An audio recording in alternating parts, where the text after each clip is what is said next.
Hi everyone. तो कैसे हैं आप लोग? उम्मीद है कि आप सब बखैर होंगे। तो चलिए साथियों, आप सबके लिए फिर से एक नया क्वेश्चन, मिट्टी का तेल चैप्टर 2 होने वाला है क्लास 12th में, कि किस तरह के उर्दू से रिलेटेड सवालात वारिद होते हैं और किस तरह के सवालात बनते हैं और कैसे कैसे सवालात पूछे जाते हैं एग्ज़ाम हॉल में। तो चलिए साथियों, बिना लेट किए हुए, बिना देर किए हुए चलते हैं अपने सवालों की तरफ और उन्हें हल करते हैं और देखते हैं कि किस तरह के सवालात वारिद होते हैं और कैसे कैसे सवालात पूछे जाते हैं। तो चलिए साथियों, जल्द से जल्द इस चैनल पर जुड़ जाएं जो अब तक ना जुड़े हों, और जो जुड़ चुके हैं वो अपने साथियों तक, अपने दोस्तों अहबाब तक, अपने अकारिब तक शेयर कर दें ताकि वो भी इस वीडियो से फ़ायदा हासिल कर सकें। तो चलिए दोस्तों, चलते हैं अपने सवाल की तरफ। सवाल नंबर एक में पूछा गया दोस्तों, गदर के वाक़यात को अफसानों और नावलों की शक्ल में किसने पेश किया? गदर के वाक़यात को अफसानों और नावलों की शक्ल में किसने पेश किया? Option A Suhail Azimabadi, option B Premchand, option C Khwaja Hasan Nizami, option D Hali. तो साथियों, सवाल नंबर 1 का हमारा बिल्कुल दुरुस्त जवाब जो होगा कि गदर के वाक़यात को अफसानों और नावलों की शक्ल में किसने पेश किया, तो ये ख्वाजा हसन निज़ामी जो थे यही पेश किए थे। तो हमारा ऑप्शन सी बिल्कुल दुरुस्त जवाब हो जाएगा साथियों सवाल नंबर 1 का। चलिए सवाल नंबर 2 को देखते हैं। सवाल नंबर 2, इसमें पूछा गया साथियों, इनमें से कौन सी तख्लीक़ अफसाना नहीं? इनमें से कौन सी तख्लीक़ अफसाना नहीं? ऑप्शन ए इब्राहिम सिक़ा, ऑप्शन बी नज़ीर अहमद की कहानी, option C promise, option D Toba Tek Singh. तो साथियों, सवाल नंबर 2 का हमारा बिल्कुल दुरुस्त जवाब जो होने वाला है कि इसमें पूछा गया कि इनमें से कौन सी तख्लीक़ी अफसाना नहीं। तो साथियों, हमारा सवाल नंबर 2 का बिल्कुल दुरुस्त जवाब होगा कि नज़ीर अहमद की कहानी जो है ये तख्लीक़ी अफसाना नहीं है। तो हमारा ऑप्शन बी बिल्कुल दुरुस्त जवाब हो जाएगा सवाल नंबर 2 का। चलिए सवाल नंबर 3 को देखते हैं। सवाल नंबर 3, इसमें पूछा गया दोस्तों, मिट्टी का तेल किसका मजमून है? मिट्टी का तेल जो है दोस्तों ये किसका मजमून है? मुंतखब करें। Option A Ahmad Jamal Pasha, option B Wazir Agha, option C Shafiq Javed, option D Khwaja Hasan Nizami. तो साथियों, सवाल नंबर 3 का हमारा बिल्कुल दुरुस्त जवाब जो होगा कि मिट्टी का तेल किसका मजमून है, तो साथियों ये ख्वाजा हसन निज़ामी की है। तो हमारा ऑप्शन डी बिल्कुल दुरुस्त जवाब हो जाएगा सवाल नंबर 3 का। सवाल नंबर 4, सवाल नंबर 4 में पूछा गया दोस्तों, आग, हवा, पानी और मिट्टी में सबसे कमतर किसको कहा गया? आग, हवा, पानी और मिट्टी में सबसे कमतर यानी कि सबसे नीचा, सबसे कम हैसियत वाला किसे कहा गया? ऑप्शन ए आग को, ऑप्शन बी हवा को, ऑप्शन सी पानी को, ऑप्शन डी मिट्टी को। तो साथियों, सवाल नंबर 4 का हमारा बिल्कुल दुरुस्त जवाब जो होगा कि आग, पानी, हवा और मिट्टी में सबसे कमतर किसे कहा गया? तो ये मिट्टी को कहा गया। हमारा ऑप्शन डी बिल्कुल दुरुस्त जवाब हो जाएगा साथियों सवाल नंबर 4 का। चलिए सवाल नंबर 5 को देखते हैं। सवाल नंबर 5, इसमें पूछा जा रहा है दोस्तों कि मुसव्विर फ़ितरत उर्दू के किस नसर निगार ने, ठीक है, उर्दू के किस नसर निगार के बारे में इस्तेमाल किया गया है? मुसव्विर फ़ितरत जो है उर्दू के किस नसर निगार के बारे में इस्तेमाल किया जाता है? Option A Hasan Nizami, option B Ratan Nath Sarshar, option C Rashidul Khair, option D Sir Syed Ahmad Khan. तो दोस्तों, सवाल नंबर 5 का हमारा बिल्कुल दुरुस्त जवाब जो होगा कि जो पूछा गया कि मुसव्विर फ़ितरत उर्दू के किस नसर निगार के बारे में इस्तेमाल किया जाता है, तो साथियों ये हसन निज़ामी जो हैं इन्हीं के बारे में इस्तेमाल किया जाता है। तो हमारा ऑप्शन ए बिल्कुल दुरुस्त जवाब हो जाएगा सवाल नंबर 5 का साथियों। चलिए सवाल नंबर 6 को देखते हैं। सवाल नंबर 6, इसमें पूछा जा रहा है दोस्तों कि ख्वाजा हसन निज़ामी की पैदाइश कब हुई? ये ख्वाजा हसन निज़ामी जो थे इनकी पैदाइश, इनकी विलादत कब हुई? ऑप्शन ए 1872 ईस्वी, ऑप्शन बी 1878 ईस्वी, ऑप्शन सी 1870 ईस्वी, ऑप्शन डी 1880 ईस्वी। तो साथियों, सवाल नंबर 6 का हमारा बिल्कुल दुरुस्त जवाब जो होगा कि ख्वाजा हसन निज़ामी जो थे जब पैदा हुए थे तो कौन सी सन ईस्वी चल रहा था? तो साथियों ये सन ईस्वी जो था वो 1878 ईस्वी चल रहा था। तो हमारा ऑप्शन बी बिल्कुल दुरुस्त जवाब हो जाएगा साथियों सवाल नंबर 6 का। तो चलिए साथियों, सवाल नंबर 7 को देखते हैं। सवाल नंबर 7, इसमें पूछा गया दोस्तों, ख्वाजा हसन निज़ामी के वालिद का नाम क्या था? Option A Syed Badruddin, option B Syed Ishaq Ali, option C Syed Ashiq Ali, option D Syed Mashooq. तो साथियों सवाल नंबर 7 का हमारा बिल्कुल दुरुस्त जवाब जो होने वाला है कि जिसमें पूछा गया ख्वाजा हसन निज़ामी के वालिद का नाम क्या था। तो साथियों इनके वालिद का नाम जो था सैयद आशिक अली था। तो हमारा ऑप्शन सी बिल्कुल दुरुस्त जवाब हो जाएगा सवाल नंबर 7 का। सवाल नंबर 8 में पूछा गया दोस्तों मजमून किस तरह के अदब में शामिल है। मजमून जो है किस तरह के अदब में शामिल है। ऑप्शन ए शायरी अदब, ऑप्शन बी गैर अफसानवी अदब, ऑप्शन सी इल्मी अदब, ऑप्शन डी बच्चों का अदब। तो साथियों सवाल नंबर 8 का हमारा बिल्कुल दुरुस्त जवाब जो होगा कि मजमून किस तरह के अदब में शामिल है। तो दोस्तों ये गैर अफसानवी अदब में शामिल है। तो हमारा ऑप्शन बी बिल्कुल दुरुस्त जवाब हो जाएगा सवाल नंबर 8 का। सवाल नंबर 9 में पूछा जा रहा है दोस्तों ख्वाजा हसन निज़ामी की वफ़ात कब हुई। साथियों इसी तरह के इसी टाइप के सवालात आते हैं और हर चैप्टर बाई चैप्टर में इसी तरह के सवालात बनते हैं और बनाए जा चुके हैं प्रीवियस क्वेश्चन अगर हम उठा कर देखें। तो चलिए साथियों सवाल नंबर 9 को हल करते हैं कि ख्वाजा हसन निज़ामी की वफ़ात कब हुई। ऑप्शन ए 1955 ईस्वी, ऑप्शन बी 1950 ईस्वी, ऑप्शन डी ऑप्शन सी 1952 ईस्वी, ऑप्शन डी 1945 ईस्वी। तो साथियों सवाल नंबर 9 का हमारा बिल्कुल दुरुस्त जवाब जो होगा कि ख्वाजा हसन निज़ामी की वफ़ात जब हुई थी तो वो 1955 ईस्वी चल रही थी। तो हमारा ऑप्शन ए बिल्कुल दुरुस्त जवाब हो जाएगा सवाल नंबर 9 का। चलिए सवाल नंबर 10 को देखते हैं। सवाल नंबर 10 इसमें पूछा जा रहा है साथियों दर्ज झेल में दायम की जमा क्या आएगी। ये जो दायम होता है साथियों इसकी जमा क्या आएगी। ऑप्शन ए कायम, ऑप्शन बी कभी कभी, ऑप्शन सी नामुमकिन, ऑप्शन डी हमेशा। साथियों यहाँ पर सवाल कुछ और है। यहाँ पर कहा गया है कि दर्ज झेल में दायम की जमा नहीं बल्कि दायम का माना क्या आता होगा। ठीक है, दायम जो है साथियों तो इसका माना क्या आता है मुंतखब करें।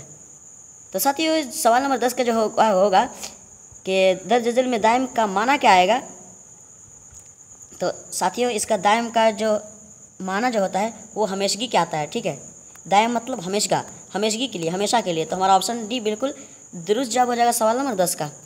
चलिए सवाल नंबर 11 को देखते हैं। सवाल नंबर 11 इसमें पूछा जा रहा है साथियों कि ताज़ी हवा में हवा क्या है मुंतखब करें। ये ताज़ी हवा जो है इसमें हवा क्या है, हवा लफ्ज़ क्या है मुंतखब करें। ऑप्शन ए सिफत, ऑप्शन बी फ़ेल, ऑप्शन सी मौसूफ़, ऑप्शन डी ज़मीर। तो साथियों सवाल नंबर 11 का हमारा बिल्कुल दुरुस्त जवाब जो होगा कि ताज़ी हवा में हवा क्या है।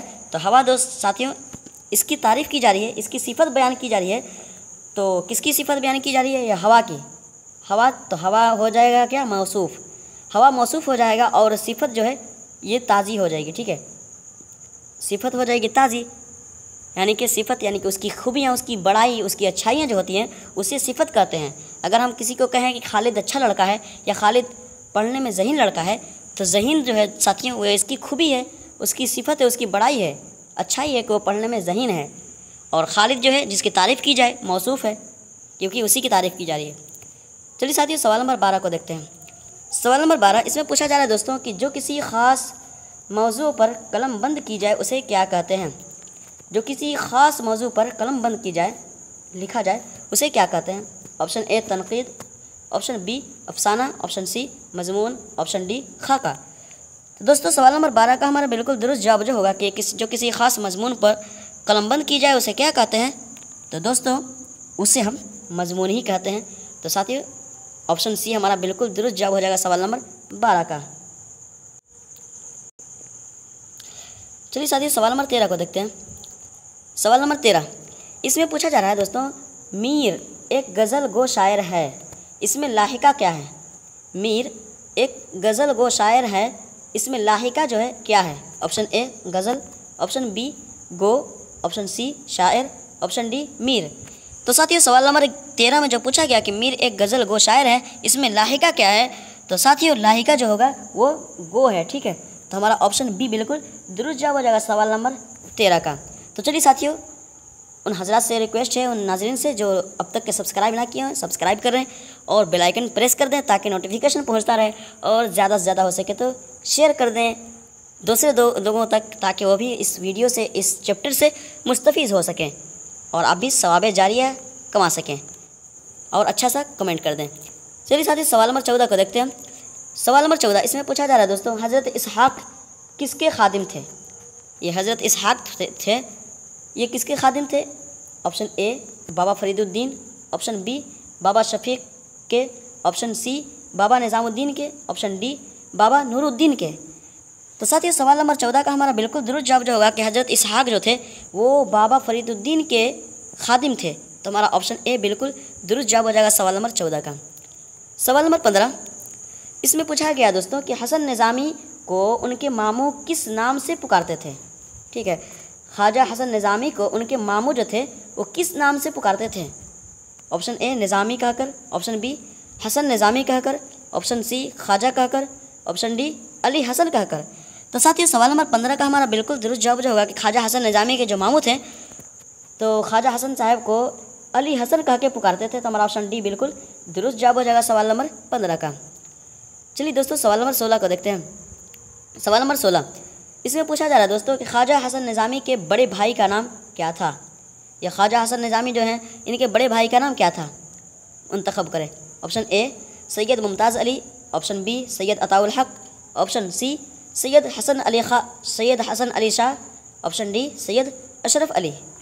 तो साथियों सवाल नंबर 16 का हमारा बिल्कुल दुरुस्त जवाब जो होगा कि ख्वाजा हसन निज़ामी के जो बड़े भाई थे उनका नाम क्या था। तो उनका नाम सैयद हसन अली शाह था। तो हमारा ऑप्शन सी बिल्कुल दुरुस्त जवाब हो जाएगा सवाल नंबर 16 का।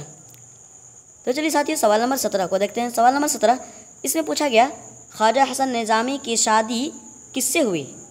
ये ख्वाजा हसन निज़ामी जो थे इनकी शादी किससे हुई। Option A Nusrat Begum, option C Habiba Bano, option C Sultana Begum, option D Zulekha Bano. तो साथियों सवाल नंबर 17 का हमारा बिल्कुल दुरुस्त जवाब जो होगा कि ख्वाजा हसन निज़ामी की शादी जिससे हुई थी तो वो हबीबा बानो से हुई थी। तो हमारा ऑप्शन बी बिल्कुल दुरुस्त जवाब हो जाएगा सवाल नंबर 17 का। चलिए साथियों सवाल नंबर 18 को देखते हैं। सवाल नंबर 18 इसमें पूछा गया ख्वाजा हसन निज़ामी कितनी किताबें लिखीं अपनी ज़िंदगी में। ख्वाजा हसन निज़ामी कितनी किताबें लिखीं अपनी ज़िंदगी में। ऑप्शन ए 100 किताबें, ऑप्शन बी 50 किताबें, ऑप्शन सी 100 किताबें, ऑप्शन डी 200 से ज़ायद।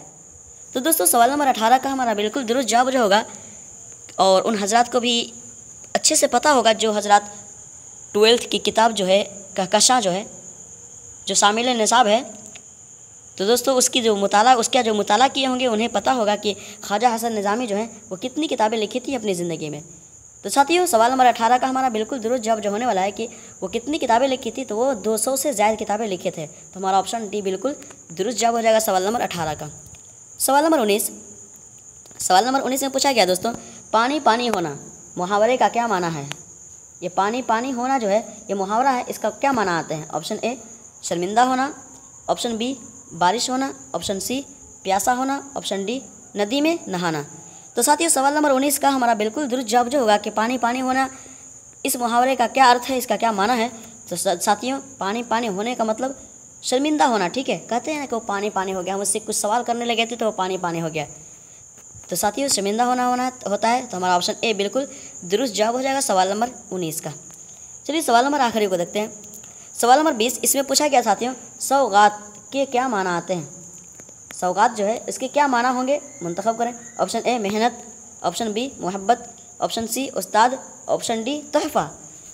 तो साथियों सवाल नंबर 20 का हमारा बिल्कुल दुरुस्त जवाब जो होगा कि सौगात के क्या माना होंगे। तो साथियों सौगात के जो माना होते हैं वो तोहफ़ा होते हैं। तो हमारा ऑप्शन डी बिल्कुल दुरुस्त जवाब हो जाएगा सवाल नंबर 20 का। तो चलिए साथियों थैंक यू सो मच इतने देर तक बने रहने के लिए, और आप तमाम हजरात का बहुत बहुत शुक्रिया तहे दिल से। और साथियों इसी तरह आप बखूबी तरीके से अच्छे से एग्ज़ाम की तैयारी करें और रफ्ता रफ्ता अपने एग्ज़ाम की तरफ बढ़ते जा रहे हैं और अच्छे से तैयारी करें खूब जहन व फिक्र लगाकर, और अपने एग्ज़ाम में जब बैठें तो बआसानी हल कर लें और अच्छे नंबरात से कामयाब हों। तो चलिए साथियों मिलते हैं अगले चैप्टर में, अगली वीडियो में अगले सवालों के साथ। तब तक के लिए अपना ख्याल रखें, अपना अच्छे से ख्याल रखें। अल्लाह हाफिज़।